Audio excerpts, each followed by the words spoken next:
Gracias. Tanto tiempo. La verdad, hacía rato que no llamaba. Y usted no me viene a visitar tampoco. Pero usted no me está desatendiendo también un poco.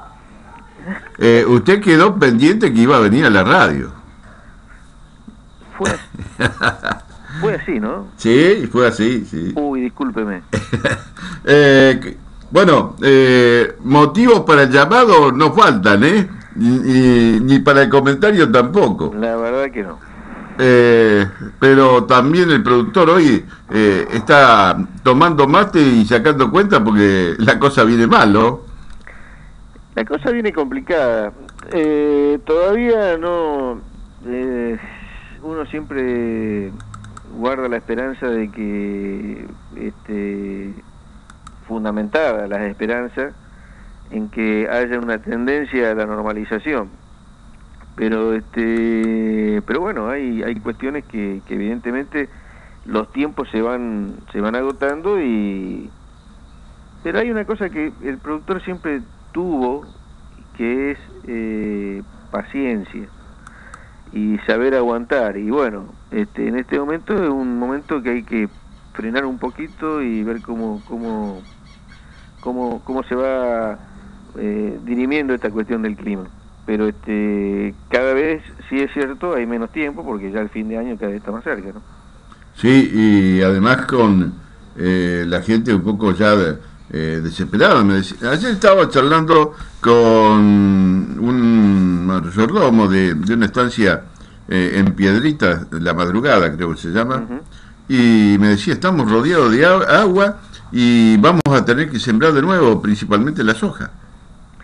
Bueno, así pareciera en algunos casos, pero siempre es bueno reflexionar a veces sobre las cosas que están sucediendo y qué es lo que hacemos nosotros frente a esas cosas para corregir errores. Yo me siento que estamos diciendo las mismas cosas desde hace 10 años atrás, cuando se produjeron las inundaciones del 98, 99, 2000, y cuando uno tiene que repetir las mismas cosas y se ven los mismos problemas y se ve las mismas causales y las conductas son las mismas, significa que no hemos aprendido mucho de la experiencia.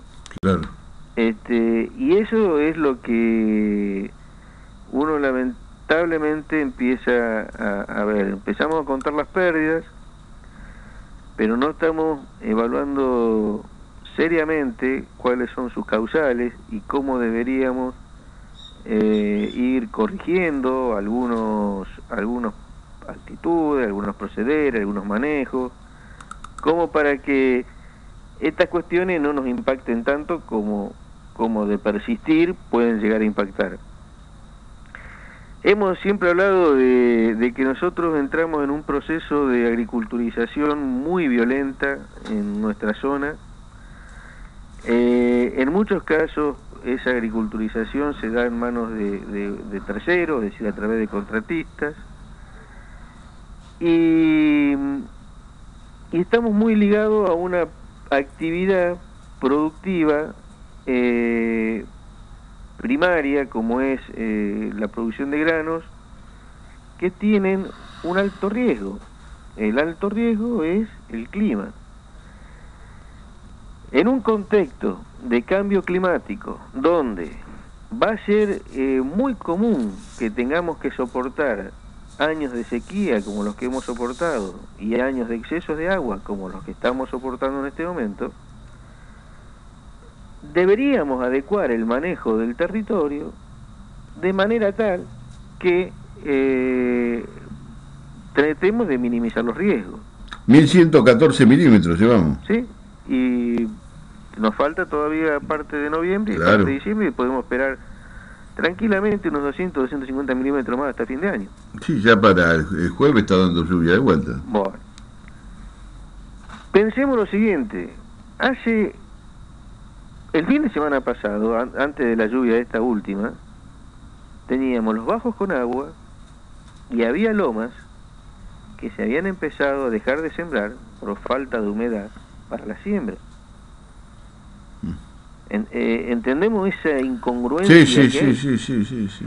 Entonces, ¿cómo nos tendríamos que manejar? ¿Estamos manejando el riesgo de producción?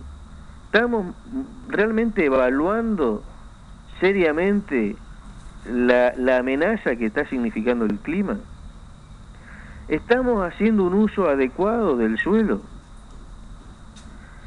Rufino no es Pergamino, no es Marco Juárez, estamos en una cuenca cerrada, abierta artificialmente a través de unos canales que nunca terminan de funcionar del todo. Hemos acelerado la marcha del agua violentamente a través de obras de infraestructura. El cambio de sistema también, ¿no? Cambio de sistema de producción. Sí, pero, sí. digamos, cuando uno se enfrenta ante una situación como esta, siempre hay medidas que son estructurales, que tienen que ver con las grandes obras, que tienen que ver con todo lo que es caminos, los canales, los puentes, etcétera. Pero después hay todo un manejo de cuenca que se tiene que respetar. Sí, pero usted sabe que agarre el camino de la Inés nomás y se va a encontrar con una cantidad de canales que han hecho los productores para sacar el agua al camino, a cualquier lado. Y bueno, y después se cortan los caminos y nos quejamos. Ayer me estaban diciendo de la zona de la Inés que el agua de un sector la están lamentablemente se está yendo a lugares muy bajos, ahí al tema de la escuelita, del amigo que tiene ahí Bettini. Todo ese agua dice que ha ido para esa zona y bueno, ahora vuelve ese agua también, o sea que es una situación bastante complicada, ¿no? Y bueno, y estas cosas deben ser planificadas, pero deben ser planificadas aún en tiempos de que no se produzcan, pero tenemos que esperar que se produzcan. Claro, yo estoy hablando de algo pequeño, pero el otro día me asusté, ingeniero, cuando me dice uno integrante de esta comisión de la ULACE, que hace muchos años trabajan con el agua, que integra también el doctor Oscar Gil, y que al sistema de la Picasa o al canal de la Picasa le han agregado de estancias que están detrás de Rosales, como así también desde el lado de Melo, casi 50.000 hectáreas de agua, o sea, 50.000 hectáreas donde hay agua, que ese agua viene ahora también al canal de la Picasa. Sí, yo no sé si le han agregado o es agua que está dentro de la cuenca y la han manejado, pero sí, evidentemente se está manejando. Claro, a partir de que está ese canal, la gente ha buscado esa alternativa, ¿no? Sí, exacto, y se olvidan de que la Picasa no tiene salida. Y esto es un tema de negociación también entre provincias, es decir, ahora, yo estuve participando en la reunión del comité de Cuenca en Carón Castellano, y los valores que aparentemente, porque, a ver, en esta cuestión, como en muchas otras cuestiones, siempre está lo real, lo que realmente ocurre, lo que percibimos, lo que es, cómo nos sentimos cuando lo que está pasando y cómo nos sentimos nosotros, que a veces exagera lo que es lo real, y toda una cuestión mítica, ¿no? Me contaron, me dijeron, parece que, pero bueno, lo real es lo que se mide, y eso sería lo que debería ser de alguna manera. Aparentemente los valores que se están manejando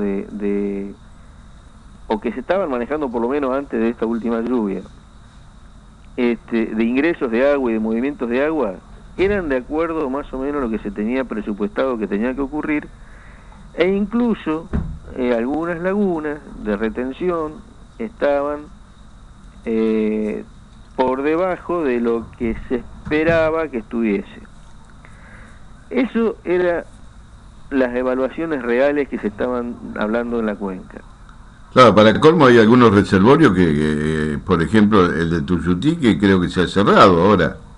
Sí, el reservorio de Tuyutí Hay una medida, estaba por debajo de lo que, digamos, de lo que se espera que sea su cota máxima, o sea que está en condiciones de recibir agua. pero hay una medida legal, creo, ahí, ¿no? Sí, hay cuestiones legales que Que están no dando dejan, vueltas. no dejan, porque no le han pagado, a vos sé claro, y no, No, sí, pero es que no le pagaron a nadie. claro, no le pagaron a nadie.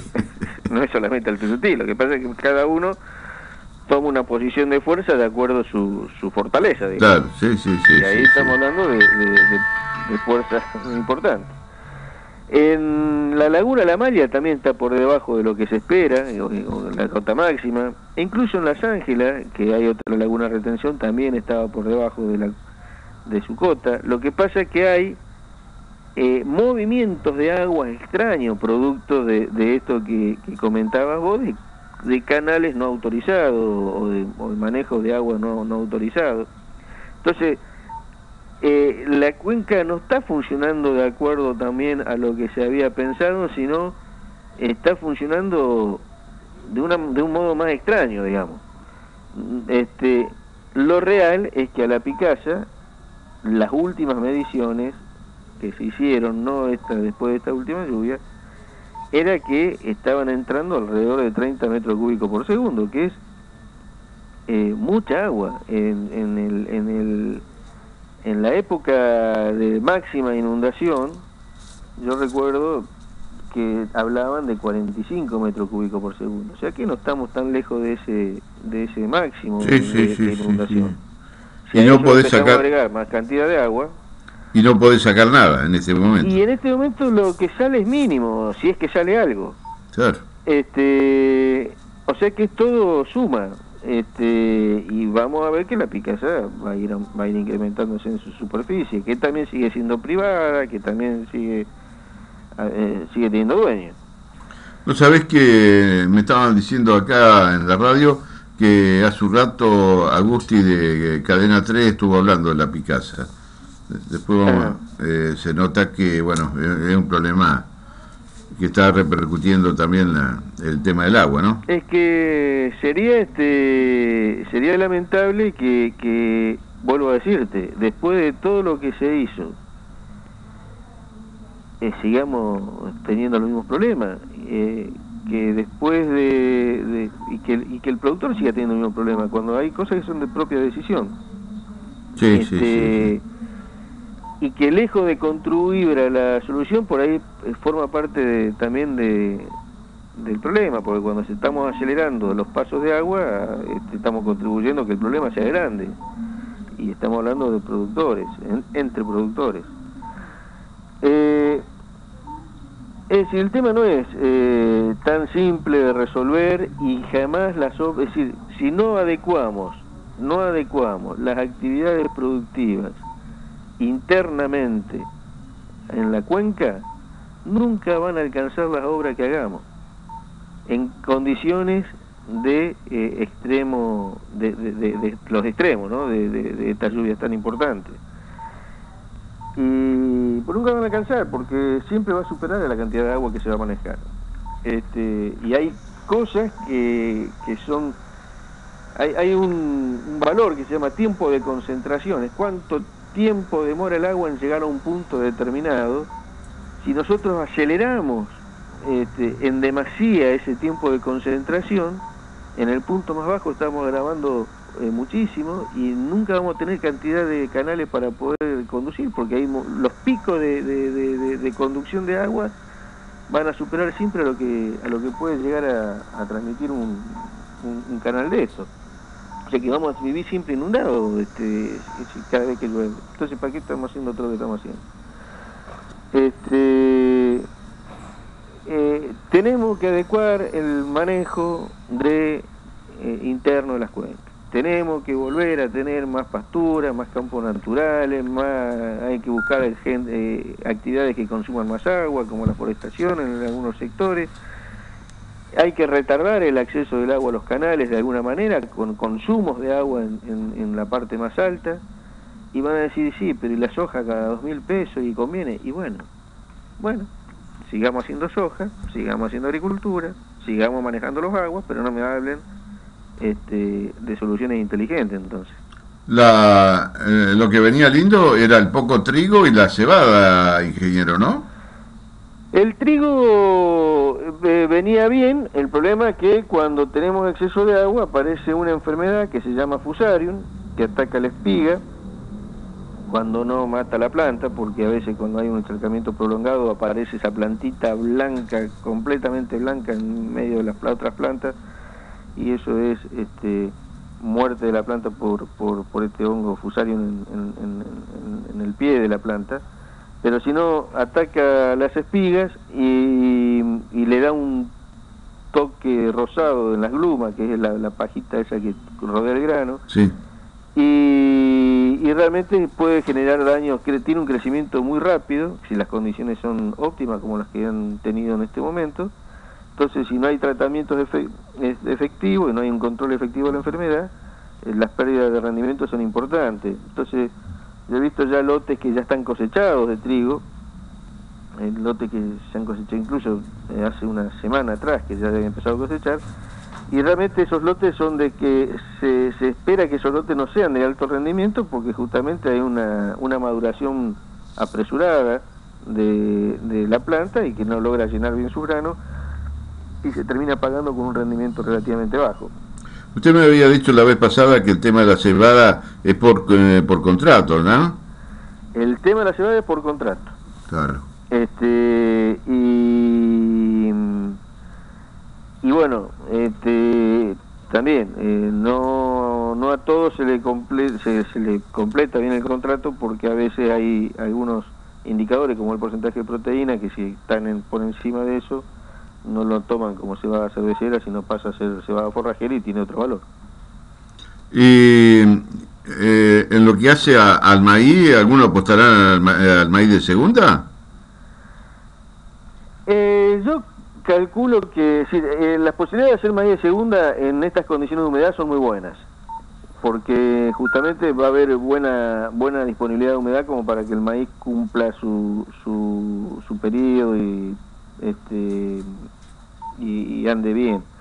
Pero los costos son muy altos siempre el maíz, y yo calculo que si bien va a haber quien haga algo de maíz de segunda, la apuesta siempre va a ser a sembrar más soja, que es el cultivo más económico, y frente a estas condiciones de clima donde estamos medio complicados, la menor inversión es una forma de bajar los riesgos también.